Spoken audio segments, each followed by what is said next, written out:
কোরআনে কারীমের মধ্যে আল্লাহ রাব্বুল আলামিন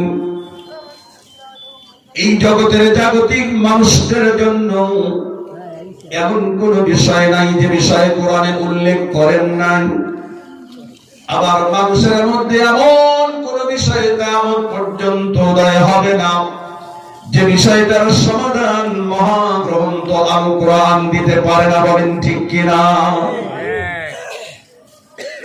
পাশাপাশি আরেকটি কথা, কোরআন এমনই একটি গাইড, কোরআন এমনই একটি ঐশীবাণী কিতাব যে কিতাবের মধ্যে একটা নুক্তা পর্যন্ত আমার আল্লাহ বেহুদা দেন নাই। বলুন ঠিক কিনা?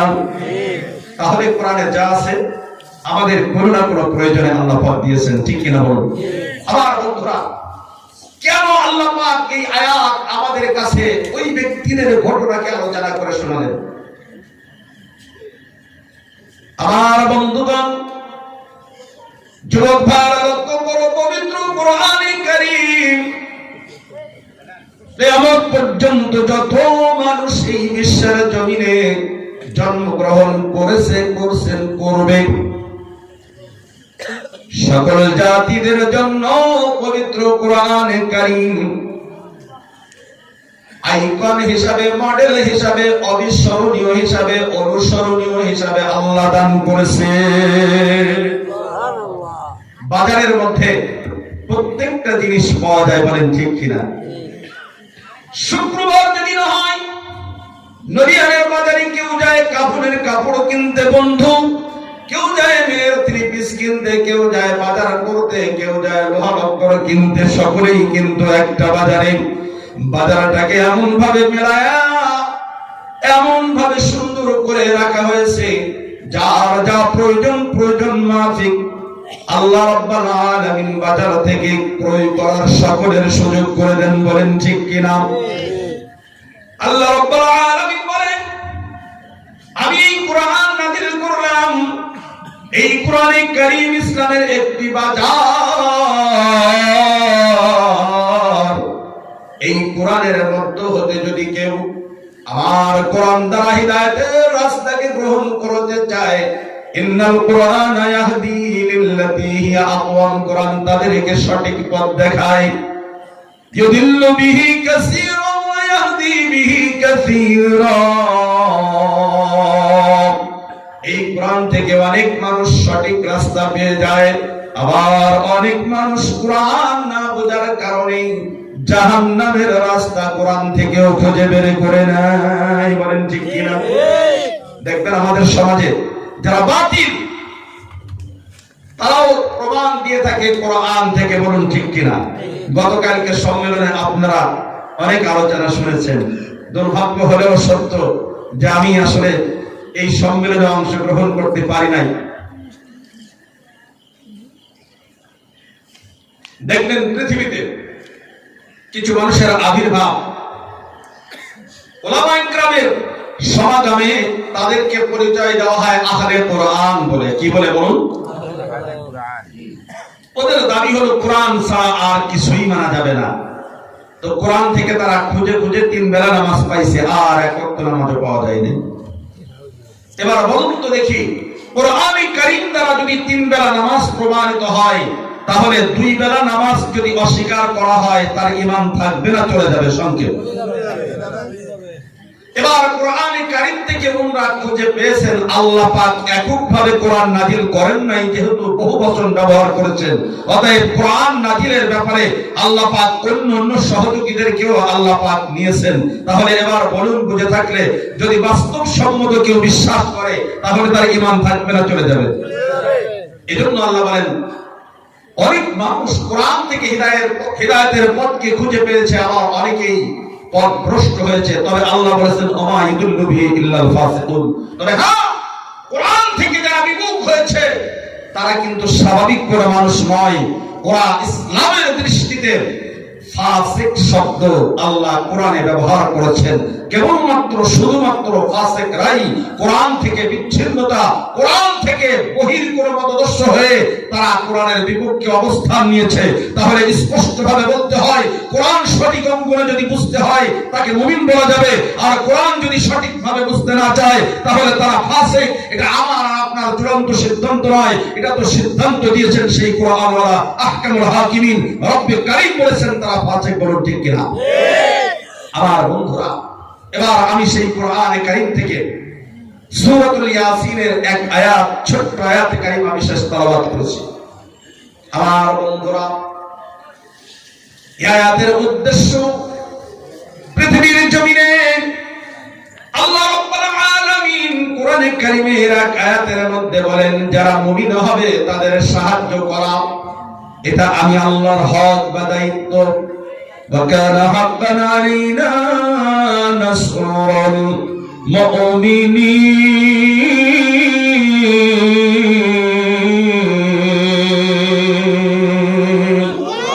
আল্লাহ রাব্বুল আলামিন বলেন, মুমিনদের সাহায্য করা, পৃথিবীর জমিনে মুমিনদের বিপদ আপদে পাশে দাঁড়ানো, সহযোগিতার হাত সম্প্রসারণ করা, এটা আমি আল্লাহর দায়িত্ব, আমি আল্লাহ গ্রহণ করে নিলাম।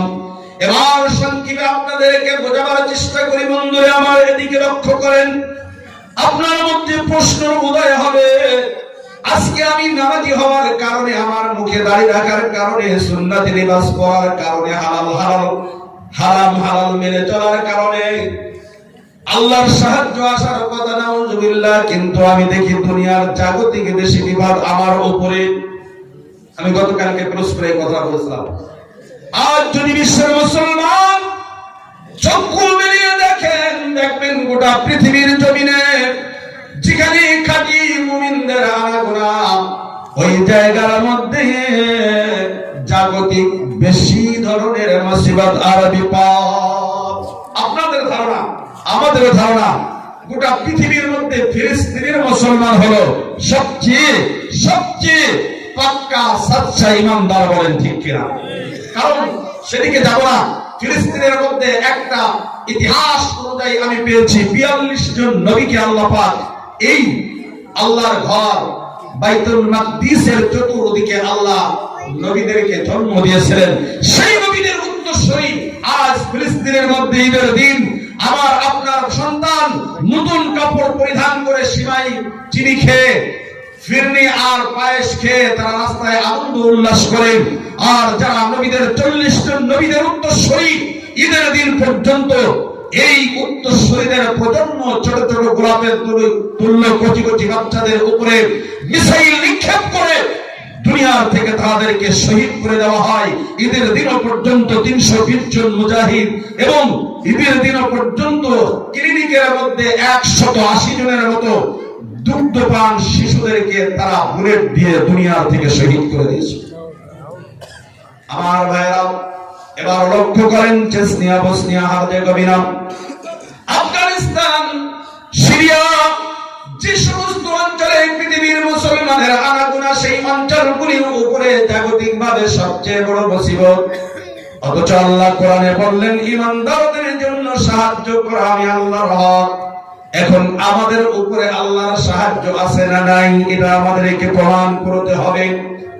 আল্লাহ রাব্বুল আলামিন বিশ্ব মানবতার কান্ডারি সাইয়্যিদুল কাওনাইন খাতিমুল মুরসালিন শাফিউল মুজনাবিন রাহমাতাল লিল আলামিন সরওয়ারে দু আলম সাল্লাল্লাহু আলাইহি ওয়াসাল্লামকে মদিনার হিজরতে ইসলামের সবচেয়ে কঠিনতর বিধান আসলো জিহাদের বিধান। জিহাদের ময়দানে সাহাবীগণ শহীদ হয়ে যায়। উহুদের ময়দানে 70 জন সাহাবী শহীদ হয়ে যায়। বদর ইসলামের প্রথম যুদ্ধ, মদিনা থেকে 167 কিলোমিটার দূরে 17 জন সাহাবী শহীদ হয়ে যায়। 16 জনের নামে একটা শ্বেত পাথরে খোদাই করে বদরের মাঝখানে উচ্চ পাহাড়ের ঢালে একটা পাথরে সাহাবীদের নামের তালিকা চূড়ান্ত করে দেওয়া হয়। বদরের পাশে দূর এলাকায়, বেষ্টনী এলাকার মধ্যে দেখা যায় বিশাল একটি পাহাড়, হাজার হাজার বছর ধরে ইসলাম ইসলামের সাক্ষী বহন করে আসছে। পাহাড়টার নাম জাবালে মালাইকা। বন্ধুরা আমার, এই জাবালে মালাইকার উপরে আমার আল্লাহ বদর প্রান্তে 1000 ফেরেশতা পাগড়ি পরিধান করা অবস্থায় সাহাবীদের সঙ্গী করে জিহাদের ময়দানে ইসলামের পতাকা নিয়ে আল্লাহ রাব্বুল আলামিন তাদেরকে সহযোগী হিসেবে পাঠিয়েছিলেন। এই পাহাড়টির নাম হলো জাবালে মালাইকা, মানে ফেরেশতার পাহাড়। আল্লাহ রাব্বুল আলামিন সাহাবায়ে কেরামের মনোবল যাতে দুর্বল না হয়ে যায়, এজন্য আমার হাবিব সাহাবীদেরকে কি বলে তাদেরকে সান্ত্বনা দেবেন আল্লাহ শিখায় দেন। ওয়ামা ইয়ানতিকু আনিল হাওয়া ইন হুয়া ইল্লা ওয়াহয়ুন ইউহা।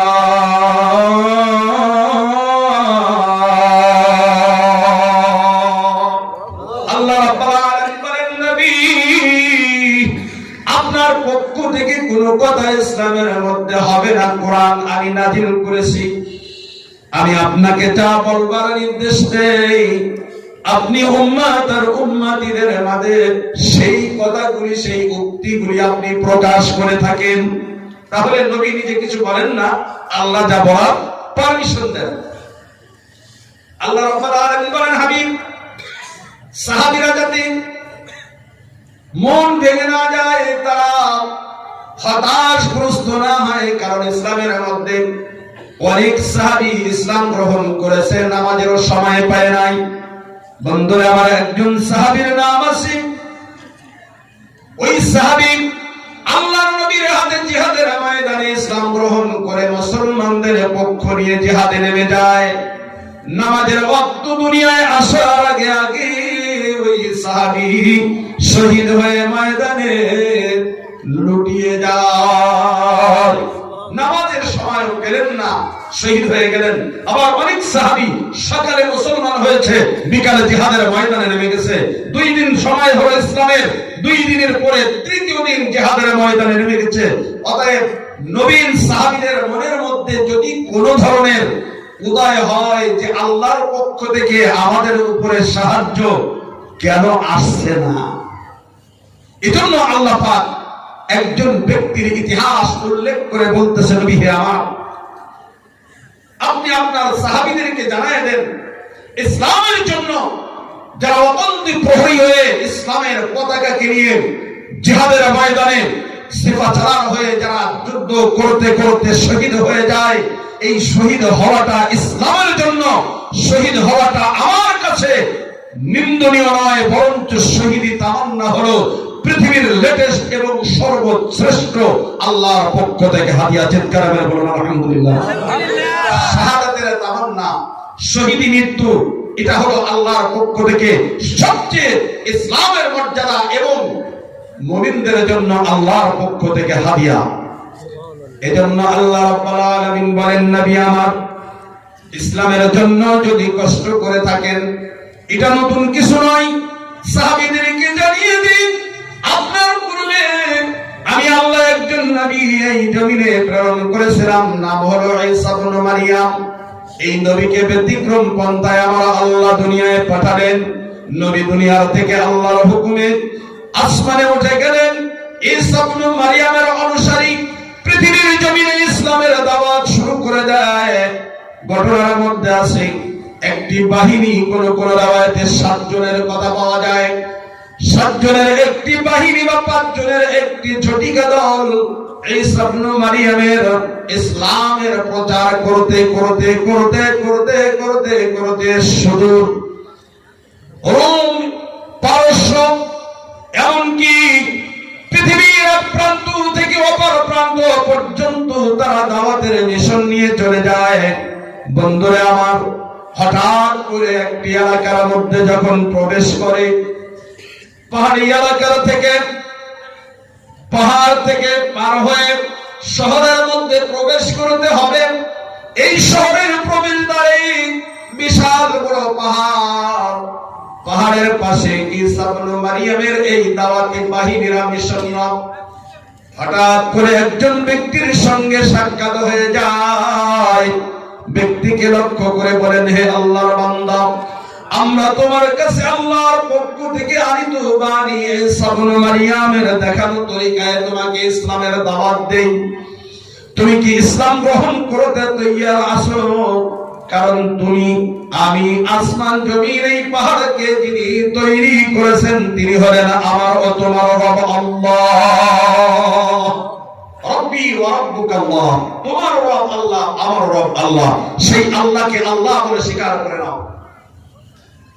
লোকটা কালো, পুরো দেহের মধ্যে ঘা যুক্ত হয়ে গেছে, দুর্গন্ধময় দেহ নিয়ে লোকটা দাঁড়িয়ে বলে, তোমাদের পরিচয় দাও।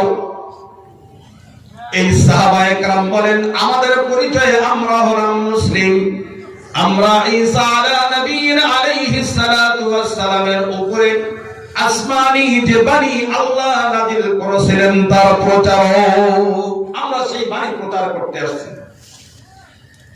লোকটা ডাক দিয়ে বলে, কাফেরের দল, আমিও ইসলাম গ্রহণ করব, সেই রবকে আল্লাহ বলে স্বীকার করব,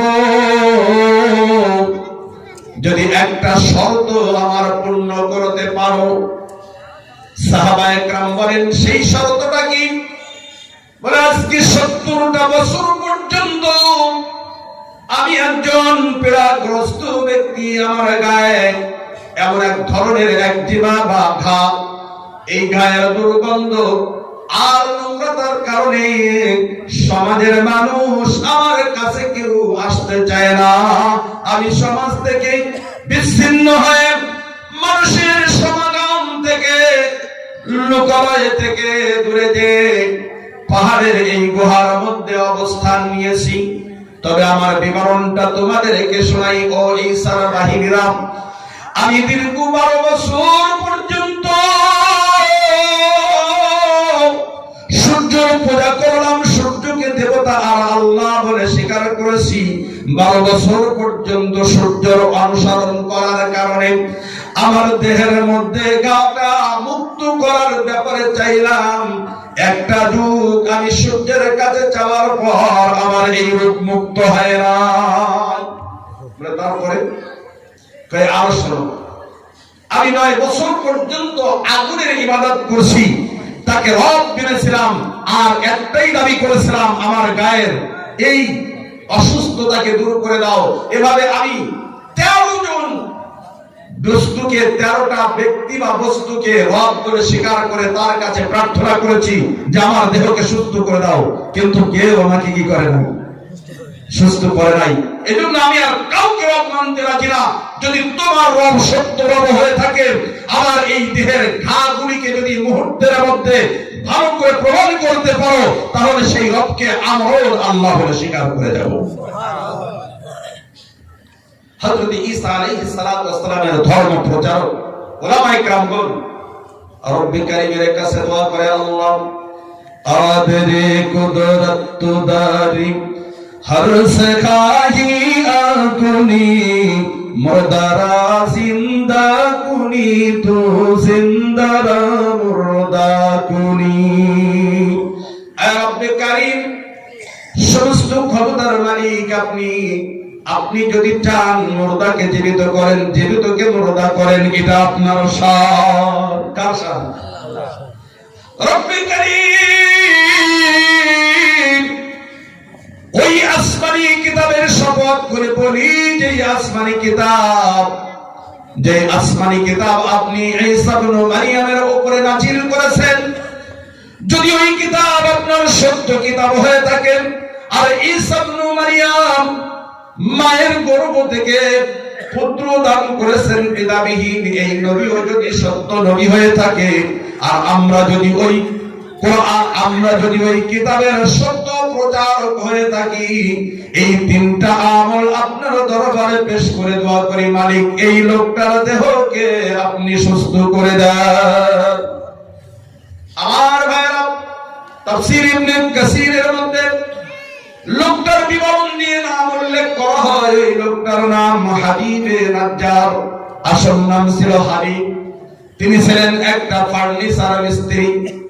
আমাদের জগতে ফার্নিচারের কাজ করে না, এই যে রাজমিস্ত্রি বলি আমরা, নাজ্জার মানে ফার্নিচার মিস্ত্রি। হাবিব নাজ্জারের এই অবস্থাকে ঈসা ইবনে মারইয়ামের অনুসারী উলামায়ে কেরাম আল্লাহর দরবারে প্রস্তুত করে বললেন, আল্লাহ আপনার বান্দাকে আপনি সুস্থ করে দেন। আল্লাহ রাব্বুল আলামিন দোয়া কবুল করে নিলেন। ওই লোকগুলি হাবিব নাজ্জারের গায়ে হাত স্পর্শ করার পর এমন সুস্থ হয়ে গেল, কান্না কালাম ইয়াতামাসসাহুল মারাজ। তাফসীরের মধ্যে লিখছে কেমন জানি আর পূর্বে ওই লোকটার গায়ে কোনদিন মায়ের গর্ভ থেকে বের হওয়ার পরে কোনো কুষ্ঠ রোগ হয় না। আল্লাহ পারেন কি পারেন না? এবার বলুন তো দেখি, এটা আল্লাহ পাকের দ্বীনের জন্য আল্লাহ পাক করলেন, না আল্লাহ রাব্বুল আলামিন পারেন যে তার কুদরতকে প্রকাশ করেছেন? বলুন তো দেখি। পারেন যে তার কুদরত প্রকাশ করেছেন। আমার আল্লাহ সকল ক্ষমতার যে মালিক, এটা প্রমাণ করলেন হাবিবে নাজ্জারের দেহকে আল্লাহ সুস্থ বানায় দিলেন। আমার বন্ধুরা, তাহলে আরেকটি কথা একটু বুঝে নিতে হবে, ওই সময় নাউজুবিল্লাহ আল্লাহ পাকের একটু শক্তি ভালো ছিল, এজন্য পারছেন। বর্তমান মনে হয় আল্লাহ আর পারেন না? না পারেন? আমাদের মতো কিছু দুর্বল ইমানদারের প্রশ্ন হবে, এজন্য কমপক্ষে আল্লাহ পাক প্রমাণ করে দিলেন যে আমি যে সবকিছু পারি। আমি যে রাজপ্রাসাদ থেকে ডাস্টবিনে নামাতে পারি, ডাস্টবিন থেকে রাজপ্রাসাদে উঠাতে পারি, আমি আল্লাহ সকল ক্ষমতাধর আর সব ক্ষমতার মালিক আমি। এটাকে আল্লাহ সর্বোপরি পবিত্র শতাব্দীর দ্বার প্রান্তে আমাদের বাংলাদেশও 5 তারিখে প্রমাণ করে দেখিয়েছেন। পৃথিবীর ক্ষমতাধরদেরকে আল্লাহ তাআলা চাইলে সামান্য, যেমন নমরুদকে আল্লাহ চাইলে একটা ছোট্ট ল্যাংড়া মাছি আর মশা দ্বারা পরিবর্তন করে দিতে পারেন, আল্লাহ বাংলার ভৌগোলিক অবস্থানকে পরিবর্তন করে দেখালেন। হাবিব নাজ্জারের শরীরকে যেমন সুস্থ করার ক্ষমতা আমি আল্লাহ রাখি, সেই ক্ষমতা আজ আমার কাছে আছে, থাকবেই। তার প্রমাণ হলো 5 তারিখের পরে গোটা বাংলাদেশের অবস্থানকে আল্লাহ রাব্বুল আলামিন এক অন্ধকারের নিমজ্জিত ঘুটঘুটে আধার থেকে বেরিয়ে সুপ্রভাত কালের হাতছানি সূর্যের ফোয়ারায় আমাদেরকে সকলকে উদ্ভাসিত করেছেন। বলুন ঠিক কিনা? এটাই হলো তার প্রমাণ। আল্লাহ রাব্বুল আলামিন হাবিবে নাজ্জারকে সুস্থ বানিয়ে দিলেন। হাবিবে নাজ্জার সিজদায় লুটে দিয়ে বলে, রব্বুল আলামিন 70টা বছর পর্যন্ত আমি 13 দেব দেবীর ইবাদত করলাম, পূজা করলাম, কেউ আমাকে মুক্তি দেয় নাই। আপনি আমাকে সুস্থ বানিয়ে দিয়েছেন, তাহলে এটাই প্রমাণ আপনি হলেন আসল রব। ওগো মালিক, মৃত্যু পর্যন্ত আপনার রুবুবিয়তকে হৃদয়ঙ্গনে ধারণ করতে পারি এই ক্ষমতা আর শক্তি আপনি আমাকে দিয়ে দেন। লোকটা মুসলমান হয়ে গেল। এবার ঈসা আলাইহিস সালাতু ওয়াস সালামের ধর্ম প্রচারক আলেমদেরকে বললেন, যেহেতু সমাজের মানুষ আমাকে ভালোভাবে নিত না, আল্লাহ পাক আমাকে সুস্থ করেছেন, বাকি জীবনটা আর মানুষের মাঝে আমি কাটাইতে চাই না। এই পাহাড়ের মধ্যে শেষ নিঃশ্বাস ত্যাগ করা পর্যন্ত আমার আয়ুষ্কালকে আমি ব্যয় করতে চাই, আমি এখানেই থাকবো। ঈসা আলাইহিস সালামের অনুসারী উলামায়ে কেরাম শহরে পাহাড় থেকে নেমে আস্তে আস্তে শহরের একেবারেই মিডল পয়েন্টে উপস্থিত হয়ে গেলেন। শহরের মাঝে যখন চলে গেলেন, এক ক্ষমতাধর ব্যক্তি, সংক্ষিপ্ত আকারে বলি, সেই ব্যক্তির সামনে আল্লাহর দ্বীনকে উপস্থিত করে ঈসা আলাইহিস সালামের অনুসারী উলামারা বললেন যে তোমরা আল্লাহকে আল্লাহ বলে স্বীকার করে নাও। যখন এই প্রস্তাবনা রাখলেন, প্রস্তাবনা রাখতে দেরি হলো, ঈসা আলাইহিস সালামের অনুসারী উলামায়ে কেরামের উপরে অতর্কিত নির্মম নির্যাতনের স্টিম রোলার চালু করতে আর বাকি থাকলো না। সঙ্গে সঙ্গে তারা ঈসা আলাইহিস সালামের এই ধর্ম প্রচারক উলামায়ে কেরামের উপরে পাহাড় থেকে বড় বড় প্রস্তর খণ্ড, পাথরের টুকরা নিক্ষেপ করতে শুরু করলো। রক্তপাত হয়ে যায়। এই খবর করোনা ক্রমে ওই পাহাড়ের উপরে যেই ব্যক্তি হাবিবে নাজ্জার ইসলাম গ্রহণ করেছে সে শুনতে পায়। পাহাড় থেকে এই খবর শোনার পর পাহাড় থেকে চোখের পানি ছেড়ে দিয়ে দুইটা হাত সম্প্রসারণ করে আর চিল্লায় চিল্লায় দৌড়ায় আর বলে, ইয়া কওমি ইত্তাবিউল মুরসালিন।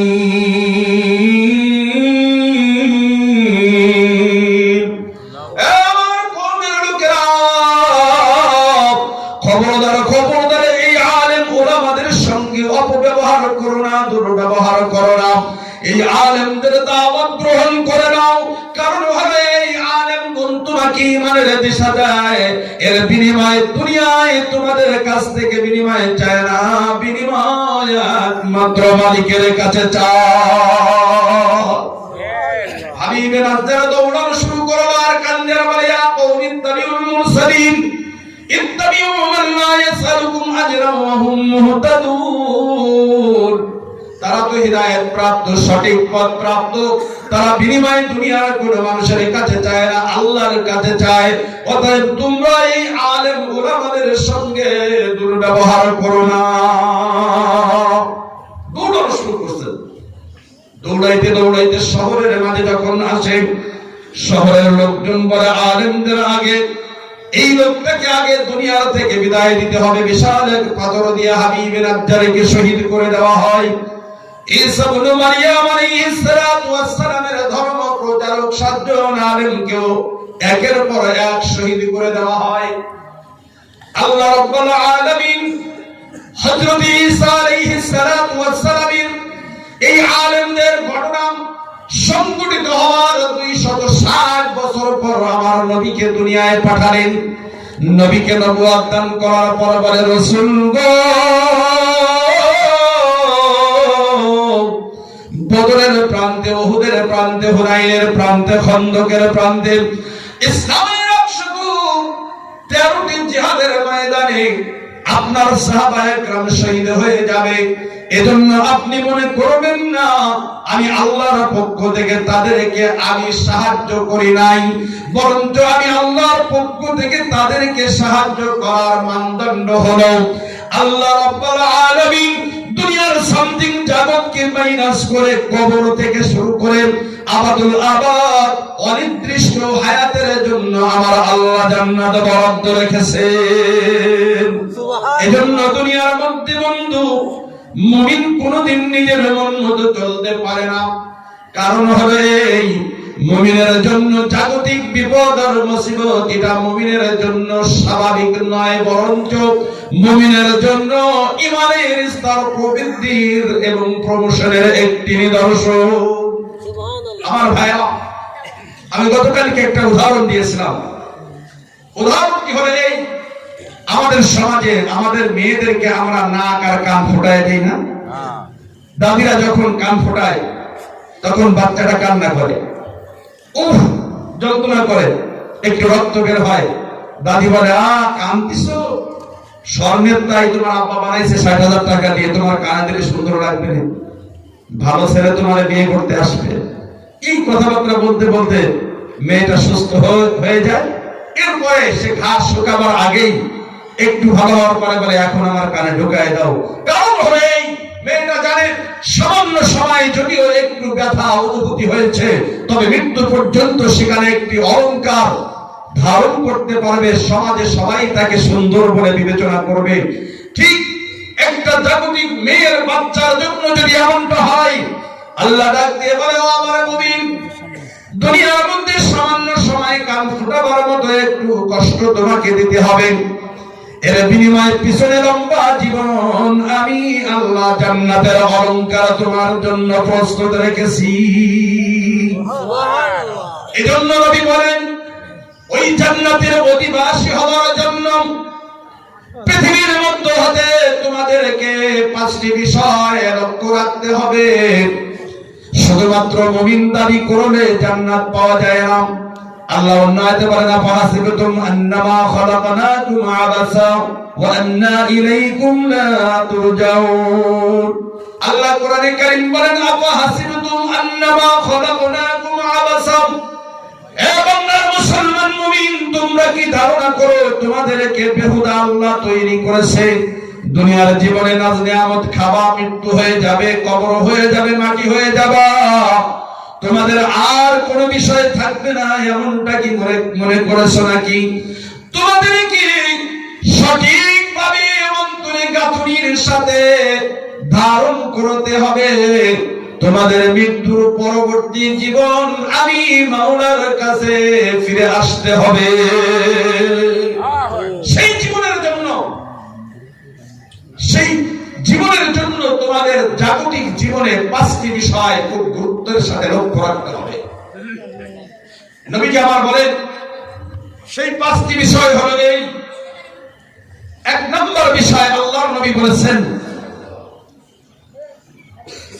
ইগতানিম খামসান ক্বাবলা খামসিন শাবাবাকা ক্বাবলা হারামিক। একটি বিষয় হলো আল্লাহ পাক তোমার জীবনের একটা স্বর্ণ যুগ আল্লাহ দান করেছেন। 10 ইয়ার্স জীবন 10 অতিক্রম হওয়ার পর এই জগৎকে, এই জীবনকে আমরা আমাদের ভাষায় বলি যৌবন, যুবক যুবতী বয়স। আল্লাহর নবী বলেছেন এই বয়সটাকে তুমি মূল্যায়ন করো যখন তুমি বৃদ্ধ হয়ে যাবা তার আগে। এর ব্যাখ্যা হলো এই, যৌবন বয়সে আল্লাহ রাব্বুল আলামিন মানুষের দৈহিক শক্তি দান করে থাকে। যৌবন বয়সে আল্লাহ রাব্বুল আলামিন তার প্রতি অন্যদের চাহিদাকে আল্লাহ তাআলা তীব্র করে দেন। যৌবন বয়সে মানসিক মনুষ্যত্ববোধকে ভিন্ন দিকে ডাইভার্টের বিভিন্ন ধরনের হাতছানি দিতে থাকে। আপনারা বুঝতেছেন কিনা? চতুর্দিকের এই সুষম পরিবেশকে একদিকে রেখে এবং এই সুষম পরিবেশকে প্রতিকূল মনে করে একদিকে নিক্ষেপ করো, আর একদিকে রব্বে কারিমের প্রেম নিবেদন তোমার অন্তরে ধারণ করো। যদি তুমি আল্লাহর প্রেম ভালোবাসা তোমার অন্তরে ধারণ করতে পারো, এই জগৎ থেকে আল্লাহ তোমাকে জান্নাতি হিসাবে ঘোষণা দিয়ে দেবেন। আমার ভাইরা, আমার মতো অনেক যুবক পৃথিবী থেকে চলে গেছে, আপনার মতো অনেক মুরব্বী পৃথিবী থেকে চলে গেছে। আমার চেয়েও বাচ্চা বয়সের এই বাচ্চাদের মতো অনেক বাচ্চাকে আল্লাহ নিয়েছেন। বলুন ঠিক কিনা? আল্লাহ রাব্বুল আলামিন বলেন, আমি তোমার হায়াত তৈরি করেছি, আবার তোমার জন্য মৃত্যু তৈরি করেছি, প্রস্তুত করেছি। এই হায়াত আর মউত এতটা উভয়ের মাঝখানে একটু সময় তোমার জন্য আমি আল্লাহ অবকাশ দিয়েছি। এই অবকাশটা তোমার আনন্দ আর বিনোদনের জন্য না, তোমার নিজের মন চাই জীবন করার জন্য না। আমি আল্লাহ এই সময়টুকু দান করেছি, আমি আল্লাহ এখানে পরীক্ষা নেব তোমাদের আমল কত সুন্দর। যার আমল সুন্দর হবে সেই আল্লাহর কাছে প্রায়োরিটি লাভ করবে, সেই আল্লাহর কাছে রেসপন্স করতে পারবে, সেই আল্লাহর মনোনীত ব্যক্তি হতে পারবে। যৌবন বয়সের ইবাদত আল্লাহ রাব্বুল আলামিনের দরবারে সবচেয়ে বড় মকবুল কবুলকৃত ইবাদত। কারণ হলো এই, যখন বার্ধক্যে মানুষ উপনীত হয় তখন আর দৈহিক শক্তিও থাকে না, তখন সমাজ তাকে মানে না। দেখবেন যত বড় শিক্ষিত হোক না কেন, যখন 70-এর কোটায় বয়স যায় তখন পরিবারের সবাই বলে এই লোকটা আনমেচুর, এই লোকটার ভিতরে কোনো মনুষ্যত্ববোধ নাই।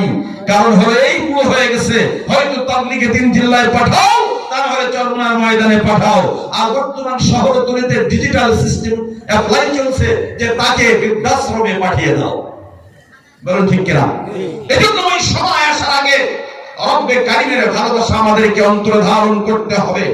সম্মানিত শুনি, জাগতিক ভাবে যত ধরনের বাধা ছিল আল্লাহ সকল বাধাকে নিষ্পত্তি করে আমাদেরকে এক সোজা সফলা, এক নতুন জীবনের সঞ্চারণ ঘটিয়ে দিল বাংলার জমিনে। আমি গতকাল রাত্রে বলেছি যে একটা সময় ছিল 14 বছর মুফতি মিজান সাহেবের মতো ব্যক্তি একজন শিক্ষা সচিব, ওর মতো ব্যক্তি বয়ান করবে, একজন দাড়িবিহীন ব্যক্তি তাকে গাইডলাইন দিবে, থিসিস করবে যে আপনি এইভাবে আলোচনা করবেন, এটা করা যাবে না। এবার বলেন তো দেখি, 14 বছর এলেম শিকার করে যদি কোরআন হাদিস কিভাবে আলোচনা করতে হবে একজন নর্তকীয় ফাসিকের পক্ষ থেকে সাজেস্ট আসে, তাহলে এই পৃথিবীর জমিনে এর থেকে আর কোরআন ও হাদিসের অবজ্ঞা, অসম্মান আর কিছু হতে পারে? আল্লাহ পাক সেই শত্রুর কবল থেকে ইসলামকে আর একটি নতুন সঞ্জীবনীও দান করেছেন। এখন মুক্তম করে সকলের কথা বলার, কোরআন প্রকাশ করার সুযোগ আল্লাহ করে দিয়েছেন। বলুন না আলহামদুলিল্লাহ। এজন্য এই সময় আমাদেরকে নির্বিঘ্নে কোন প্রতিকূলতার দিকে লক্ষ্য না করে কোরআনের আলোকে, কোরআনের কথাকে মানুষের কাছে বলতে হবে, শুনতে হবে। মাদ্রাসা, মসজিদ, ইসলামিক আলোচনা এগুলোকে আরো মুখর পরিবেশ তৈরি করতে হবে। দেখিয়ে দিতে হবে ইসলাম বিদ্বেষীদেরকে যে আমাদের ইসলামের পক্ষে যেমন রাসূলের যুগেও ছিল সাহাবায়ে কেরাম, আজ যদিও 1444 বছর অতীত হয়ে গেছে, এখনো সেই খালিদ বিন ওয়ালিদের উত্তরসূরি সিপাহসালার হয়ে আমরাও বাংলার জমিনে ইসলাম চাই। বলেন ঠিক কিনা? এজন্য দল মত নির্বিশেষে আমাদেরকে উলামায়ে কেরামের সিদ্ধান্তই চূড়ান্ত ভাবে মেনে নিতে হবে। তাই যদি আসে সেটা জাতীয় নির্বাচন, অনেকে মনে করতেছে যে বাহ, ভাবসা অন্যরকম, কি নির্বাচন করবে নাকি? আরে নির্বাচন আমরা করব স্বপ্নও দেখি না, কিন্তু সত্য কথা হলো এই, মুমিন কখনো ফাসিকের অনুসরণ করতে পারে না। বলেন ঠিক কিনা? এজন্য আমাদেরকে সিদ্ধান্ত নিতে হবে বাংলার জমিনে আমাদেরকে আলেম উলামা ওই অন্য কোন নেতৃত্ব প্রদানকারীদেরকে আমরা আমাদের সমাজে আর দেখতে চাই না। কারণ আমরা চিনি সকলেই ইসলামের কতটুকু বন্ধু আর কতটুকু শত্রু, এই স্পষ্ট আমাদের কাছে নতুন কোন রূপ নিয়ে ব্যাখ্যার প্রয়োজন নাই। তাই সকল রূপকে লাথি মেরে একমাত্র উলামায়ে কেরামের কোরআন সুন্নাহর রূপকে হৃদয়ঙ্গম করতে যদি পারি আল্লাহর পক্ষ থেকে, তাহলেই কেবল সাহায্য আসবে। আল্লাহ পাক আমাদেরকে মুমিন হয়ে এই পৃথিবীর জমিন থেকে শেষ নিঃশ্বাস ত্যাগ করার তৌফিক দান করেন।